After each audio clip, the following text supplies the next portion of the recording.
وَلَقَدْ كَرَّمْنَا بَنِي آدَمَ وَحَمَلْنَاهُمْ فِي الْبَرِّ وَالْبَحْرِ ورزقناهم من الطيبات وفضلناهم على كثير ممن خلقنا تفضيلا. أعوذ بالله من الشيطان الرجيم. بسم الله الرحمن الرحيم. Assalamu alaikum and welcome to the 6th episode in this podcast series titled Becoming Banī Adam, exploring Twelver-Shi'I discussions on human ancestry. My name is Fatma Megji and I'll be introducing each podcast episode, which is an audiobook of a paper that I wrote a few years ago and that's being narrated by Brother Justin Mashuf. In our last episode, we discussed a possible timeline for Prophet Adam alayhi salam, and we went through various pieces of evidence that seemed to suggest a timeline of roughly 10 to 12,000 years ago. This timeline is more in line with anthropological evidence as well as hadith literature, and also brings us to a separate question, which is that if this is the case and Prophet Adam alayhi salam existed 10 to 12,000 years ago, then what about all of the fossils of Homo sapiens that existed before that timeline and that we have today in the fossil record, which can be radiocarbon dated to hundreds of thousands of years ago? In today's episode, we will discuss the scriptural evidence for whether or not Prophet Adam alayhi salam was in fact the first Homo sapien. This question is crucial because it helps us to understand the existence of previous hominids and how we can navigate the existence of these other hominids in the fossil record. Unlike many other traditions, the Twelver-Shi'I hadith corpus includes hadith that explicitly mention the existence of non-Adamic human-like creatures, and they are called the nasnas, which literally means human-like. However, these ahadith also mention that these nasnas became extinct before the creation of Adam, and this piece of evidence will help us later on in different discussions. With that, we'll now turn it over back to Brother Justin Mashuf as he continues to narrate from where we left off in the previous episode. A common misconception is that the Quran considers Adam as the first Homo sapien to walk the earth. However, the Quran does not mention anything explicitly about Adam being the first Homo sapien on earth. It only mentions that he is the ancestor and the forefather of all humans currently in existence. A Zahiri prima facie, haqiqi literal deduction of the Quranic verses would denote that all of us can trace our ancestry back to him. Quote, "O children of Adam, do not let Satan tempt you, like he expelled your parents from paradise, stripping them of their garments to expose them of their nakedness. Indeed, he sees you, he and his hosts, whence you do not see them. We have indeed made the devils friends of those who have no faith." End quote. A. Defining humanity. Insan. There's also an important distinction that can be made between human beings and Homo sapiens. The biological definition of being a Homo sapien is simply anatomic and physically observable. Homo sapiens are defined as Homo sapiens due to their physical anatomy. These definitions would not consider what cannot be empirically observed. However, the reality of a human being, or insan in the Islamic tradition, is one that is primarily metaphysical. The existential reality of a human consists of a ruh, spirit, fitra, divinely inclined nature, and an aql, intellect, in addition to a physical body. This reality is not necessarily the same as being biologically Homo sapien, though it could be. There is room to argue that while there were Homo sapiens that looked like human beings roaming the earth hundreds of thousands of years ago, and while they resembled us entirely biologically, they may not have had the metaphysical qualities mentioned above. Since these qualities are metaphysical, there's no way to observe them in the fossil record. Moreover, it was these metaphysical qualities that differentiated Adam from animals and marked him as a noble creature.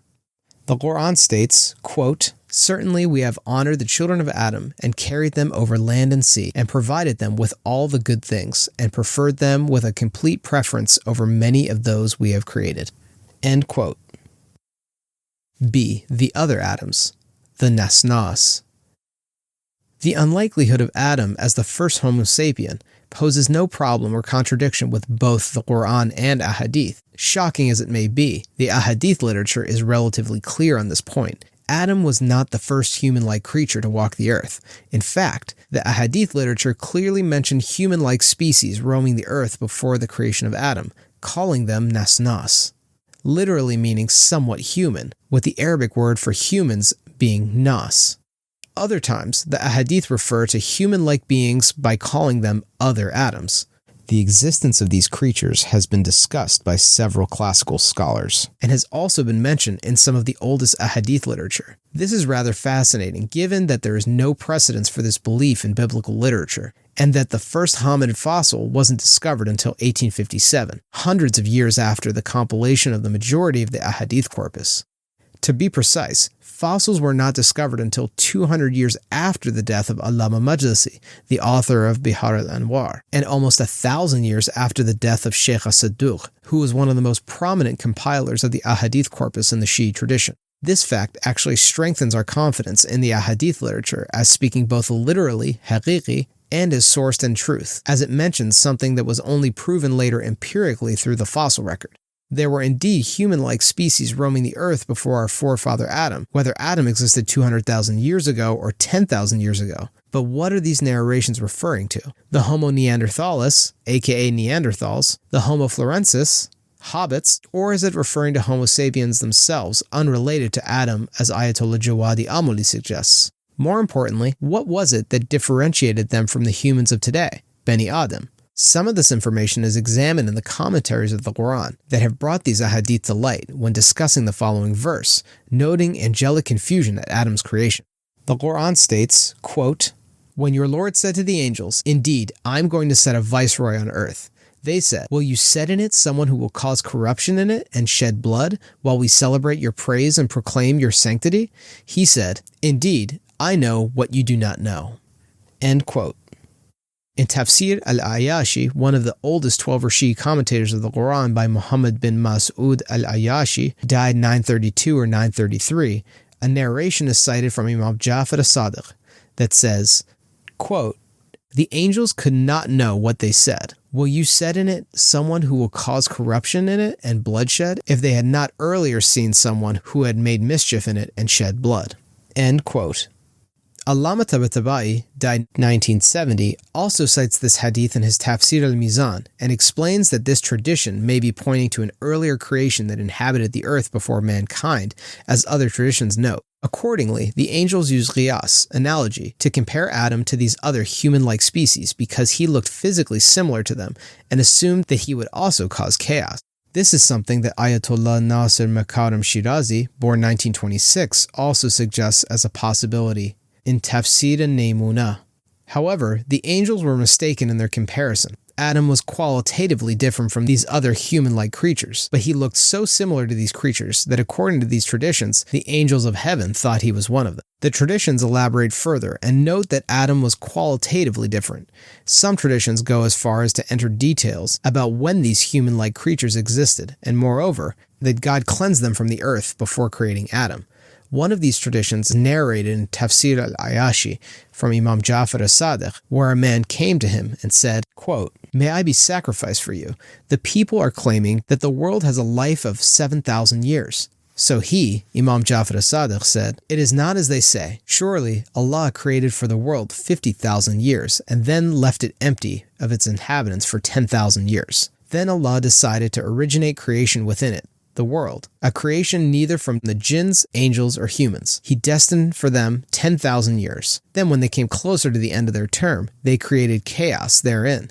So Allah destroyed them with a complete destruction. Then He left it bare with a void for 10,000 years. Then He created the jinns and destined for them 10,000 years. Then, when they came closer to the end of their term, they created chaos therein and shed blood. And these are the words of the angels when they said, 'Will you set in it someone who will cause corruption in it and shed blood?'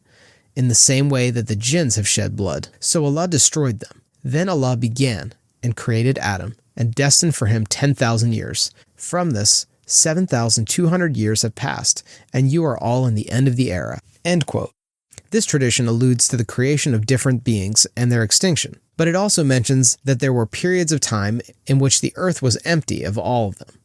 It is unclear what these beings were in biological terms, and if they were other Homo species, or anatomic Homo sapiens, or both. Regardless, these traditions point to a timeline where Adam existed 7,200 years before the Imam, which is approximately 8,500 years before today. This is conveniently close to the 10,000 year estimation as well. There are numerous traditions like this. Another lengthy tradition from Imam Ali is narrated by Ali bin Ibrahim al-Qumi, died 980, in Tafsīr al-Qumi. It also cites the verse above on the angelic response to the creation of Adam. Quote, Allah wanted to create a creature with his own hands 7,000 years after the extinction of the jinns and the nasnas on earth, and it was from his wish to create Adam. So he emptied the layers of the sky. He said to the angels, look at the inhabitants of the earth, from my creatures, from the jinn and the nasnas. When they, the angels, saw what they, the jinns and nasnas, were doing therein, from the acts of disobedience, the shedding of blood, and the corruption in the earth unrighteously, it was grievous, heavy upon them. They became upset and angry with the inhabitants of the earth, and could not control their anger. They, the angels, said, Our Lord, you are mighty, the powerful, the compeller, of magnificent glory, and these are your creatures who are weak and degraded. They act as they please while in your hands, and are living through your sustenance, and they are enjoying your bestowal of health, and yet they are disobeying you with these grave sins. You do not become upset with them, nor angry, nor do you take retribution for yourself from what you hear from them and see. And this is heavy upon us, as we consider it greater because it is with regards to you. So when he heard this from the angels, he said, Indeed, I am going to set a viceroy on the earth, who will be a proof for me on earth over my creatures. So the angel said, Glory be to you. Will you set in it someone who will cause corruption in it, like the clan of the jinns had done, and who would shed blood, just as the clans of the jinns have shed, and who would envy each other, and sow discord? So make this viceroy to be from among us, for we neither envy, nor hate, nor shed blood, and we celebrate your praise, and proclaim your sanctity. Indeed, I know what you do not know. Surely I want to create a creature with my hands, and I want to bring prophets into his progeny, and messengers, and righteous servants, and leaders of guidance. I will make them vicegerents over my creatures in my earth, forbidding them from disobeying me, and warning them of my punishment, and guiding them to my obedience, and traveling with them on the path of my way. I will make them my divine proofs, authorities, and as partners and warners over them. And I shall banish the nasnas from my earth, and cleanse it of them. I shall transfer the apostate jinns, the disobeyers from my created beings, and my creatures, and my good ones, and settle them in the air and in the outskirts of the earth. They will not be in the vicinity of the offspring of my creation. And I shall draw a veil between the jinns and my creation. So neither will the progeny of my creation see the jinns, nor will they sit or mingle with them. Thus, the one who disobeys me from the progeny of my creation, those whom I chose, I shall set them in the abodes of the sinful. I will put them in their deserved places, and I don't care. So the angel said, O our Lord, do what you want. We have no knowledge except for what you have taught us. Surely you are all-knowing, all-wise. End quote. Again, this hadith notes the rebellion of these creatures, referred to here as nasnas and jinns, and how God intentionally made them extinct. It further notes that God wanted to clear the earth of the nasnas in order to purify it before he created Adam. Additionally, it says that God sets a veil between human beings and the jinn so that they would exist in different realms from that point forward. Interestingly, the narration notes God's desire to create something from his own hands, min yadihi. It could be speculated that this indicated some type of direct creation in juxtaposition to the process used for these other creations and therefore distinctive. A counter-argument to this pointing to something exceptional or supernatural about the creation of Adam is the fact that this phrase is also used in the Quran when speaking about cattle in chapter 36, verse 71. There is also a tradition narrated through Shaykh as-Sidduq about previous Adams. Quote, Perhaps you think that God did not create any other humans besides you. No. Rather, I swear to God that certainly God has created thousands upon thousands of worlds and thousands upon thousands of atoms. You are the last of these worlds and of those atoms. End quote. Though many more traditions exist in the corpus, this suffices to show that neither the Quran nor the Ahadith literature deny the existence of previous human-like creatures. Rather, it affirms their existence, sometimes calling them nasnas. The word nasnas has also been defined in classical Arabic dictionaries like Kitab al-Ayn by Al-Khalil bin Ahmad al-Farahidi, died 786. He describes them, quote, a creation with the face of a man, resembling them in some ways, and differing from them in some ways, and they were not from the children of Adam. However, these classical dictionaries do not mention the idea of pre-Adamic humans.